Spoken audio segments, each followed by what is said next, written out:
Welcome back to the channel, guys. Today it's a little bit different. I haven't been in a car, filming in a while now. I think the last time I did it was more, middle of pandemic type of thing. Today I'm coming to you from inside of a 2015 Porsche 911 Carrera GTS. Wow, that's a mouthful to say. If you're a Porsche guy or ever looked into maybe purchasing a 911 yourself, you'd have noticed that there are so many different trim levels. There's so many different options that you have to choose from. Sometimes it can get a bit overwhelming the way it is. Well, let me break it down for you. That way you know exactly what I'm reviewing today. First of all, 911s have several different trim levels, like I said before. So I'm going to start at the base model. So the base model is 911 Carrera. So that's going to be your lowest power 911 that you can purchase. Depending on the year, the options are a little bit different, but generally it is the lower level 911 you can get. It is still one of the most fun sports cars you will ever buy, even if you end up with the base model 911 Carrera.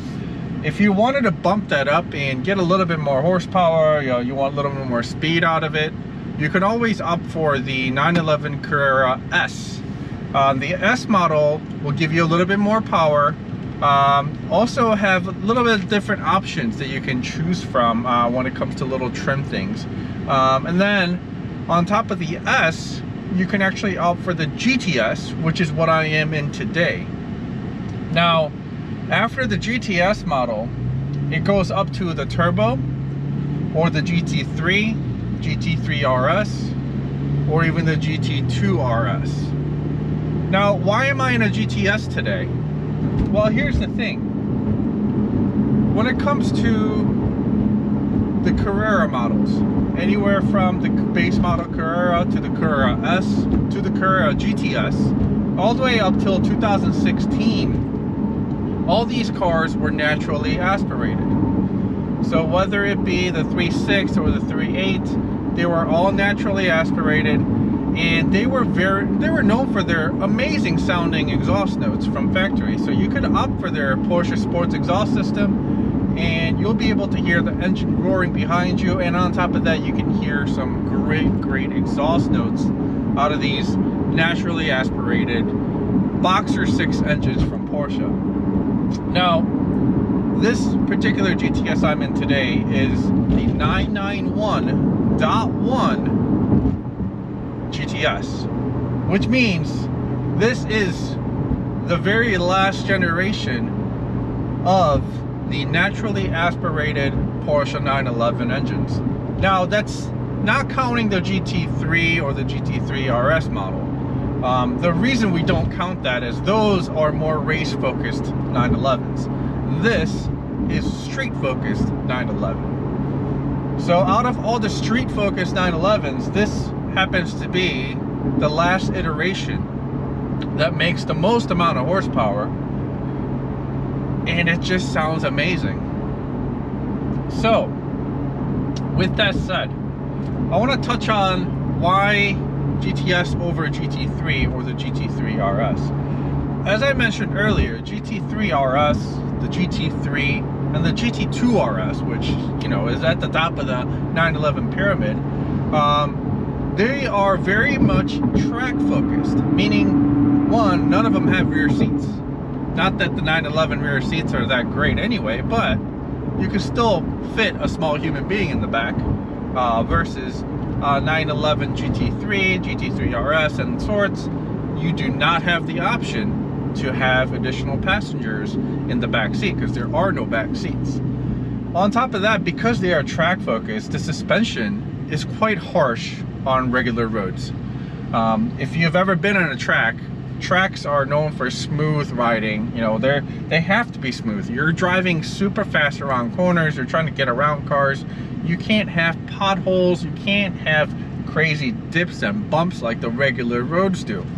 Now, with the GT3, GT3 RS, and the GT2 RS, they do great in these situations when the roads are completely smooth, like the track. But you get into a situation where you're going to have some potholes, you're going to have some imperfections on the road. You will definitely run into the harshness of it. On top of that, the seats are also pretty uncomfortable when it comes to daily driving. The seats in them are usually bucket seats, so they're great for enthusiasts, I guess, for who are looking to do, who are looking to always be in a race car. That's what you would want. But for the average 911 buyer who is going to be driving their car on the street 99% of the time, and that may be going to the track the other 1% of the time, or maybe even the 10% of the time, versus 90% on the street, it makes sense to stay away from the GT models. So the GT3, GT3 RS, GT2 RS, they are very extreme versions of the 911s. So that's where the GTS comes into play. Now, the GTS, the reason GTS gets a little bit more value for the money is it does come with more horsepower than the Carrera S model. And by giving it another 30 horsepower or so, it makes the car completely a different animal than the Carrera S. How so, you may ask? Porsche actually puts on a whole new head on the 3.8 naturally aspirated engine. So if you look at the power band of a Carrera or a Carrera S, you'll notice that it actually lacks the top end power of pulling all the way to the red line. Whereas if you look at a GTS dyno sheets, they will pull all the way to red line, almost like their GT3 brethren. So with that said, even with that 30 horsepower difference, when you're looking at actual performance values of things, it is quite significantly faster than the regular Carrera or the Carrera S. Now, it also definitely has the sound to boot, because I mean, it is the naturally aspirated engine, like I said, and it is the very last iteration of it.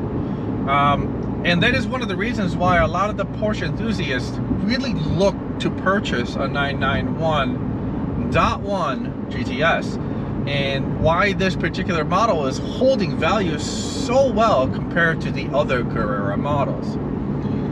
Now, obviously, if you had the money, you could always go for the turbo version, because you do the 911 turbo, and it's going to ride smoothly over the regular roads because it has smoother, streetable suspension.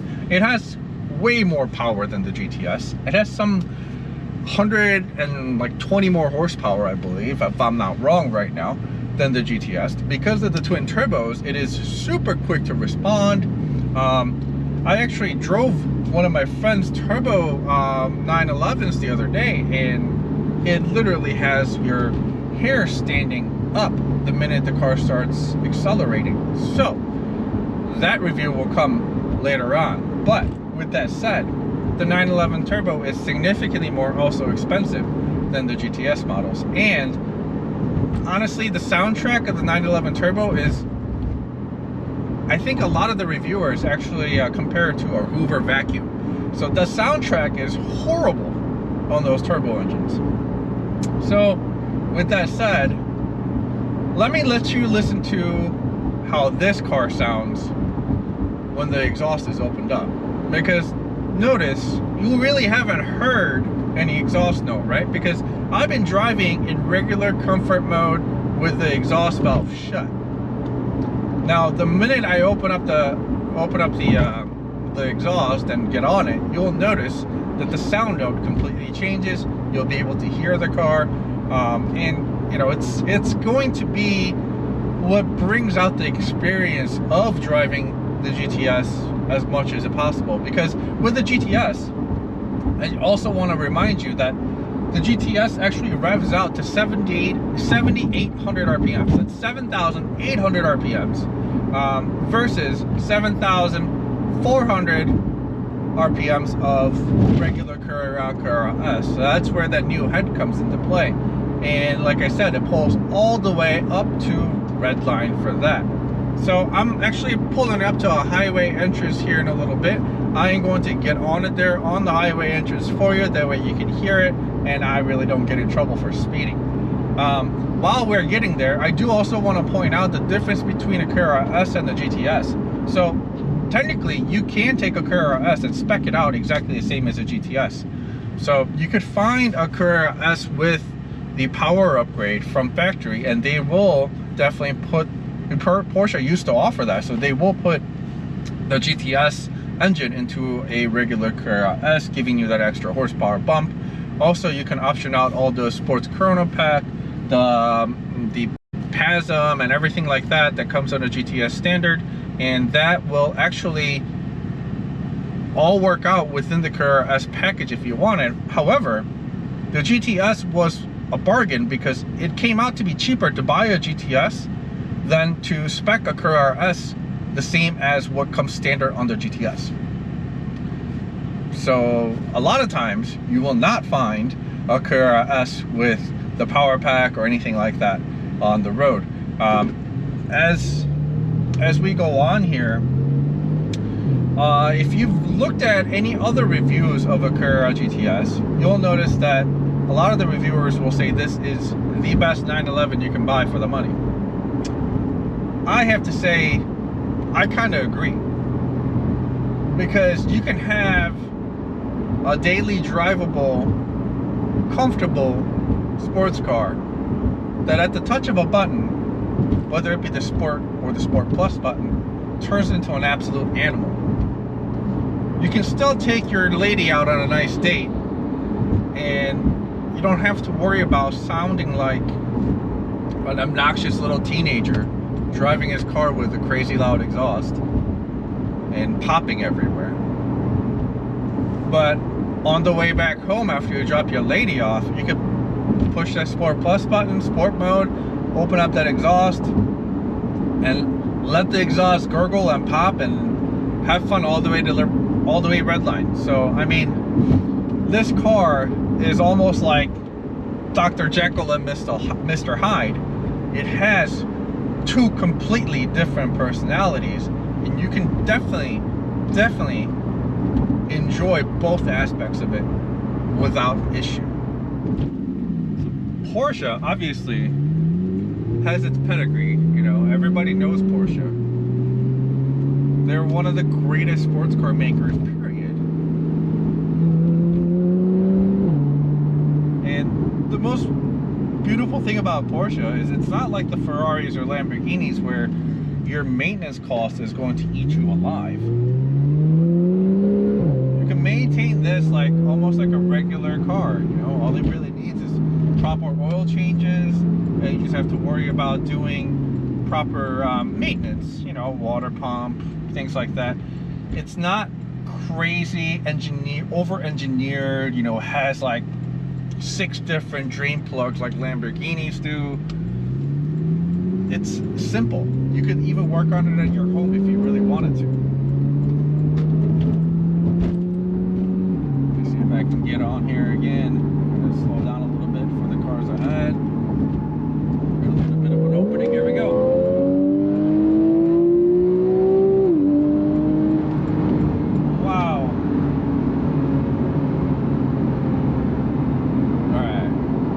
Is an amazing feeling. It just pulls. The minute you hammer it, the PDK knows exactly what RPM makes the most amount of power. So the minute you slam on the gas, it actually shifts into that gear, and it pulls you all the way through till the next gear, and it shifts as if there is literally a lightning bolt going through every shift. It is so quick, so smooth, and yet so powerful. Now this car also comes with launch control. I don't know if I'm going to be able to do that today. I'm going to have to find a good spot to do that without getting in trouble. Ooh, another open stretch here. Here we go. Woo! 7,800 RPMs. The thing is screaming.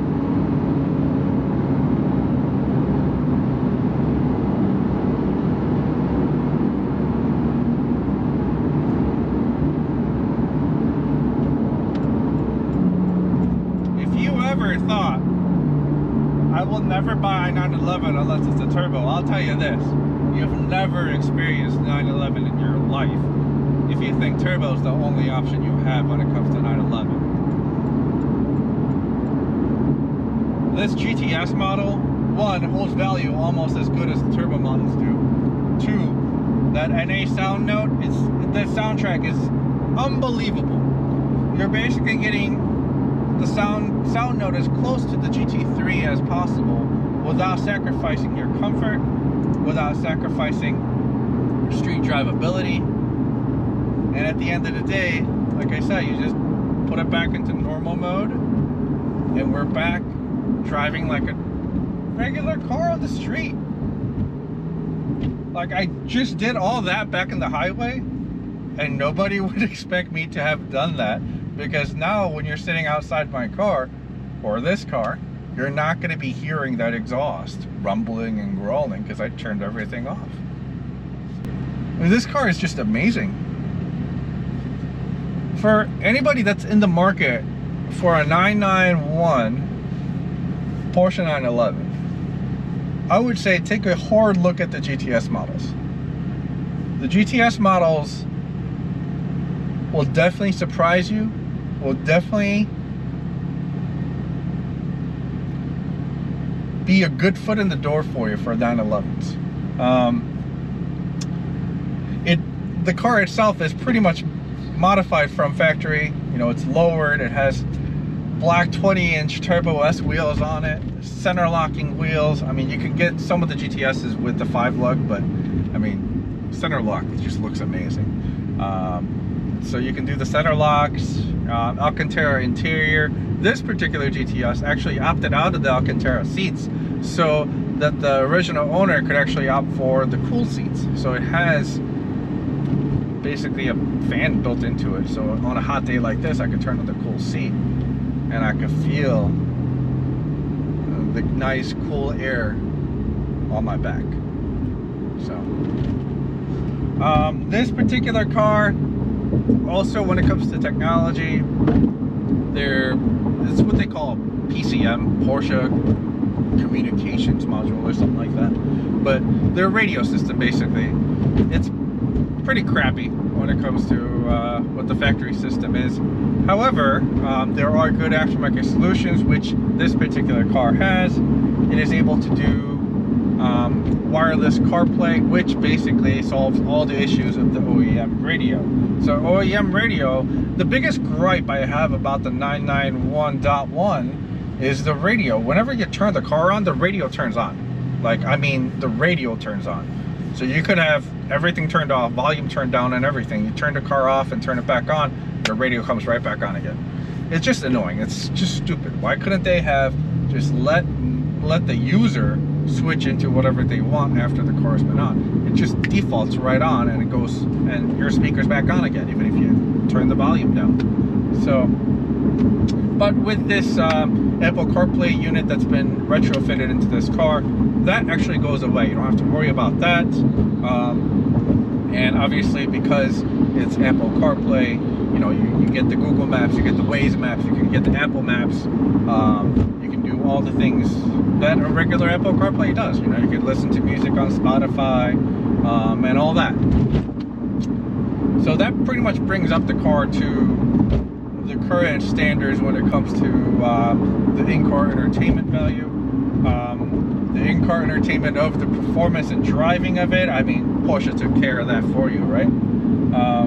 The visuals of this car, it is a little bit more set back compared to their GT3 and the turbo siblings, but it does have a sport front bumper. It does have GTS's very own front lip that's exclusive to the GTS. It does have different side skirts when compared to the regular Carrera.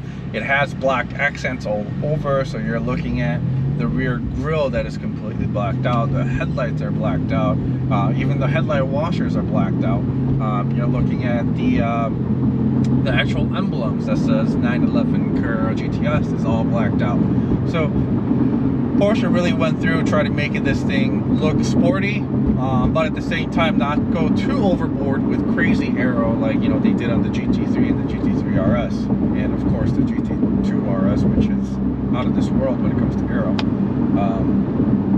It does have active aero though in the back, so when we're doing over 75 miles an hour, I believe it's 75, you can check me on that later, the rear wing does deploy itself, and as you slow down, the rear wing will come down. You can manually override the rear spoiler. There is a button for it, so if you like the look of the spoiler being up at all times, you can do that. You don't have to leave it up to the activeness to work, but I mean, that's totally up to you on how you feel about your car when you're driving it. For me, I think sometimes I would have it up, sometimes I wouldn't. I guess it really depends on the day, right? I mean, if I'm just cruising through a neighborhood like this, you know, I'm not even in sport mode right now. That way I can talk to you on the camera. I don't have to worry about anything. So I want my car to be just chill, laid back. That's how I'm feeling today. That means my spoiler is going to stay down. But if I feel like I'm going to do some sporty driving, you know, have fun, rip it around the highway and things like that, then maybe I'll have my spoiler up. You get the choice, or you get to leave it up to Porsche to do it on its own. I really cannot wait to take this car out to the track and do a track review of it and how it handles and things like that. However, I don't think it is possible for me to do that this year. The reason being, if you have been following my channel, if you know the story of what's going on with my wife, she actually had a kidney failure back in November of last year, right after we came back from SEMA, which has, you know, forced me to sell my offline shop and kind of change our company into, you know, full-on online e-commerce type of company, so that way I can manage the company and still help out my wife as she goes to dialysis 3 times a week. But here's the good news. I mean, with a stroke of luck, you know, help of God, or whatever it may be, whatever your beliefs are, my kidney was actually a strong match for my wife. So I will be going under the knife sometime in August to donate my kidney to my wife, meaning I will be down for several months after that, and the doctors are saying I shouldn't be driving for at least a few weeks after the surgery takes place. So there's a good chance that I probably will not be able to attend any track events this year, meaning I won't be able to do any type of track reviews this year. So that kind of sucks, but I'm pretty sure this car will do very well on the track. I'm going to follow this video up with doing a review of a 991.1 911 Turbo. This particular car right now versus that, it's going to be a completely different animal. The two cars look very similar on the outside, because that one that I'll be reviewing is also white, and this being Carrera white. I mean, they're the exact same color. You know, the Turbo has a little bit better aero, or different aero if you want to look at it that way, versus this doesn't have all the aero package that the Turbo does, so it looks a little bit more mild. But with that said, the cars do drive completely differently, so I'm going to give you the review of that versus this as well in the next video. So thanks for watching, and I hope you enjoyed the video. I hope you enjoyed my review. I do really hope that if you're looking into 911s, if you know, I would guess about 90% of the people out there, 911 is one of the dream cars. So when you're looking for your dream car, don't limit yourself to just a turbo model, because that's a very juvenile way of thinking. Try your hand at the base model Carrera, the Carrera S, the 4S, if you like the all-wheel drive models, the GTS, or the Ford, or the GTS 4, which is also the all-wheel drive version of the GTS. Try those out. You know, they will surprise you, and they may also steer you away from the turbo at the same time. I never thought I would say this, but I actually prefer this over the 911 turbo of the same generation. I just like the feeling of high revving, you know, just being able to push it all the way to redline versus relying on turbo's torque right off the bat, which is not a bad thing either. But it's not about how fast you go or how fast your car is capable of. It is about how much fun you can have while doing it. That's why Miatas are great sports cars, and this car also is an amazing, amazing sports car. So I hope you enjoyed the video, and I will catch you on the next one. All right, peace out.